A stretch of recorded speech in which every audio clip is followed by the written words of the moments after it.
Hello, fellow makers. I thought I would take the opportunity today to kind of go back a little bit and talk about this make that I made last spring for the Tim Holtz Chapter 2 2021 release. And you may see yourself, hello, that is a whole year old. It is.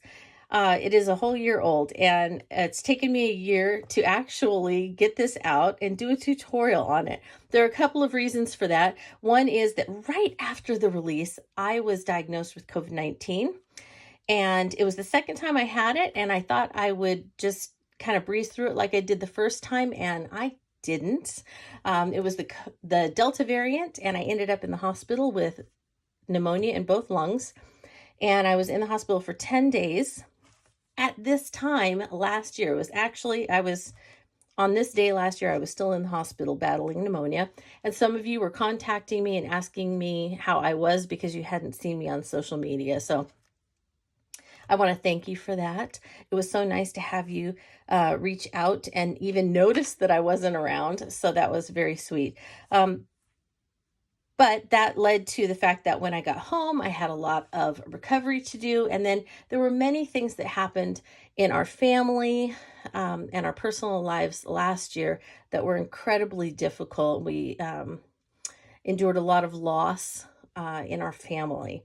And so I never did circle back and do the tutorials for this piece and also for my retro TV piece that changed the channels. So I am committing that I will be doing both of those. So today is the day for us to talk about this piece, because today at Disneyland, they are bringing back the Main Street Electrical Parade for its 50th year anniversary, and they are going to have it go down Main Street like it always did for the summer. I believe it's a summertime run for its 50th anniversary.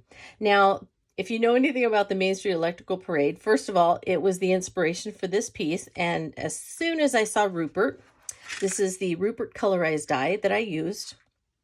As soon as I saw him, I immediately thought of Elliot, which is one of my favorite floats in the Main Street Electrical Parade. So I thought, well, I'm going to use him in something that is inspired by that. And since Disneyland is bringing the Main Street Electrical Parade back today for the first time for the public, and they released the cutest light up popcorn buckets based on the Elliot float. They are so cute. People were lined up today to get those. I thought, you know what, more perfect day to talk about this piece than today. Now, I don't know if you remember or not, but this piece did light up, and it has been a year, and I used two of the tiny lights, and you can kind of see it lighting up a little bit there with both of the lights that I used. He lights up all the way through, and I'll show you how I did that. It's a little bit hard to see with all the lights I have on here, but he does light up just like the popcorn bucket and just like the Elliot float in the Main Street Electrical Parade. So let me talk to you a little bit very quickly about how I made this, since this is such a Main Street Electrical Parade day. And hopefully if you want to make something on your own that is inspired by this, hopefully this will give you a little bit of an idea as to how to do it. As I talk about the way that I made this, I will probably be putting in some still shots that I took last year that I still have. Not only did I use the Rupert die, but for the sides and for the back that were also inspired by the wonderful colors and lights from the Main Street Electrical Parade. I used the background die called Folk Flowers 665363, and it cuts out all these wonderful flowers. I know so many people purchased this die for card backings and things like that.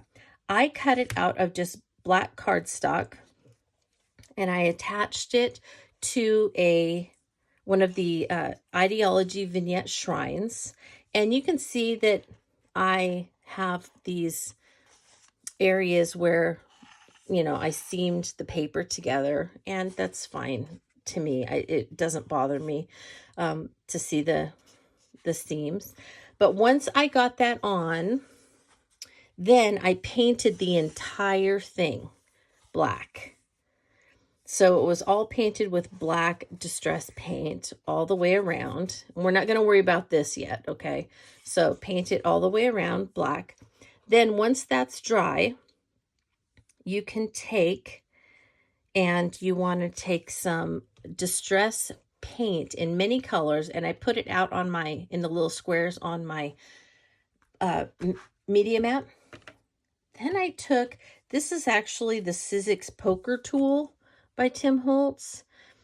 You could use one of the ones with the little shaper tools with the round balls, but I found that those they were a little bit too big. And so I felt like this pointy end worked a little better for me, but you use what works for you. And so I would take this and I would put it in the puddle of paint on my media mat, and then I would just come over and I would just dot it all the way through. And then where there were flowers, I would just dot about 3 dots down each petal like that. On these, I made dots all the way around them. And you can see my dots are not uniform at all. For some of these where I had a leaf like this, and I originally went around it, and then I felt like it didn't stand out enough, so I went ahead and I did dots all the way through it. And then for any of these that were like branches and leaves, I just tried to fill those in with dots. This one you can see that I tried to do teeny tiny dots around each of the little petals. This one I didn't fill in, but you could easily go around the tulip looking one and fill that in with more dots as you like. So anywhere that there were little shapes of any sort, or there were openings of any sort, I picked a color and I used that color for every one of those shapes. So if it was something like this, then I always did that salty ocean blue. If it was the tulip, I did all the tulips orange. If it was this flower, I did all of those purple with yellow centers. So I tried to keep it uniform the way that I did those. And I did that all the way around. Now this is going to take some time. It is not difficult at all. It just is time consuming when you're doing it. So go ahead and go around and do all of that. And then for these kind of quirky bigger lights that I used around here, I did use one of these shaper tools with the, little balls on them. This one is, I don't know where my smaller one is. This is the giant one, shaper tool, but the ones that are tinier, and you just put them in the paint and then just dot all the way around the front edge of this piece. Now, once that's all done, I wanted to make the inside, and I needed to have lights behind Rupert so that he would light up. So to do that, I took a piece of just plain black cardstock that I had. I put it on the, and actually I did this before I put the bottom on, before I attached the bottom. So I kind of centered it over the shrine, and then I took my bone folder and I rubbed along so that, do you see how when you do the bone folder, see how you can kind of see the outline? And that's what I wanted to see, but I needed to see the inside of it as well. And so I really just kind of worked around all the way around doing that so that I could see the sides.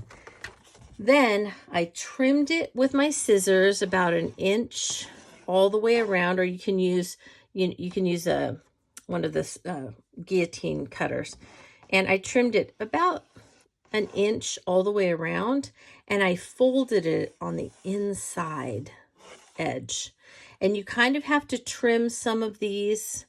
I'm going to put in a still shot in here so that you can see, but you do have to trim these areas where it is a corner, because you then need to fold the sides down so that they will go down into the shrine and it will pop away from the back. So it will give you room for the lights. All right. You have to fiddle with it. It's not going to be easy because you don't have really a die cut to fit in this. And so as you can see, there's about a 1/2 inch or so from the front edge to where this, is supposed to be. Now mine is a little bit concave because I did not do a good job when I was making this of putting something. It could be foam, it could be stacks of chipboard, it could be wood blocks or something that's the same height. So if it's 3/4 of an inch or an inch, whatever you decide to cut the sides as, you need to have something that is that same thickness that you can put here and there behind it so that it will keep it popped out. Otherwise, it'll be a little bit concave like mine. Now, once you have this piece cut and you put it in and it fits in pretty well and you can pull it back out, then you want to center your Rupert die and you want the basic shape. You don't want the one with all the, doodads. You want the basic shape. You're going to put Rupert on there, and you're going to need to get him so that he will fit within the space, and you're going to go ahead and you're going to cut that. Just the outside shape of Rupert, you're going to cut it, okay? Now, once you have the shape of Rupert cut, you need to back this piece with vellum. It could be heavy duty vellum, or it could be, something like, these folders or the stuff that we use for the windows for some of the houses, if you still have any of that. So it can be anything that is going to give some strength to this piece and also is going to allow the light to shine through, okay? So that's what you need to back the Rupert shape with. All right, then I wanted this all to still be kind of sparkly and to still have the same feeling as the box, that whole Main Street Electrical feeling with just all the lights. I cut a couple more of these out of black cardstock and I adhered them onto this piece, the front of this piece, with collage medium. And then, now, sorry, I got ahead of myself. Before you attach the vellum to the back that you're going to need to diffuse the light, you want to attach the black cardstock with collage medium so that it's really, really attached well. You'll trim it along where you have it folded to go into the vignette. So you need to trim it right along here. And then you need to turn it over and you will see the shape of Rupert cut out. And you will see that he is kind of covered now with this backing. And I just took my scissors, oops, that's the wrong one, but you get the idea. So his shape will be cut out.